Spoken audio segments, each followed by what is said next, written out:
Osote Govano steeti abụ Anambra Dr. Onyekachukwu Ibezim enyego ndị ndu n'aka dị iche iche ntụziaka n'ime steeti a ka ha gbaa mbọ makụọ ma nabatanya bụ atụmatụ gọọmenti ji n'aka nyere ịgba mbọ hụ na enwere mkpecha na nzacha na adịmọcha n'ahịa dị iche iche enwere n'ime steeti a.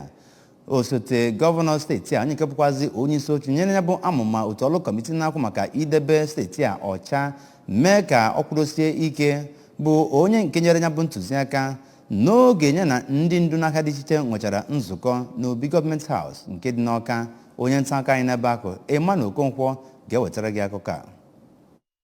Ya bụ osote akanachi steeti a onye gosiri iwe ya ebe ọ metụtara akparamagwa ọjọọ ahụ ụfọdụ ndị na-azụ ahịa na steeti a na-akpa site n'iji ihe ha nwepụtara na ụlọ ahịa ha na-emechisi ọwa mmiri dị iche iche ma na-adọnyekwa inu n'ebe ekwesịghị ka adọba ya, kwuru na gọọmenti Anambra steeti n'ugbu a ama nabatazi akparamagwa dị ụdị a ma ọlị. Ọ na-egbochi ha ịga n'iru n'ime ka Anambra bụrụ ejiamat n'ebe ọ metụtara ịdị ọcha nakwa ya bụ atụmatụ akpọrọ Clean, Green, Sustained and Prosperous Anambra Target n'aha bekee. Dọkịta Ibezim gwaziri ndị isi ndị ahịa ahụ ka ha mebe iwu dị iche iche iji hụ na onye ọbụla bụ onye na-adọ inu aghara maọbụ nwere ihe o nwepụtara n'ụlọ ebe ọ na-achụrụ ego wee dochisia ọwa mmiri bụ onye a ga-enye ntaramahụhụ etu o kwesịrị. Onye isi ndị ọlụ nyere gọvanọ bụ Maazị Ernest Ezeajoye chetara ndị ahịa ahụ uru ọ bara na ha na gọọmenti Anambra steeti lụkọrọ ọlụ ọnụ iji mee na gburugburu ha dị ọcha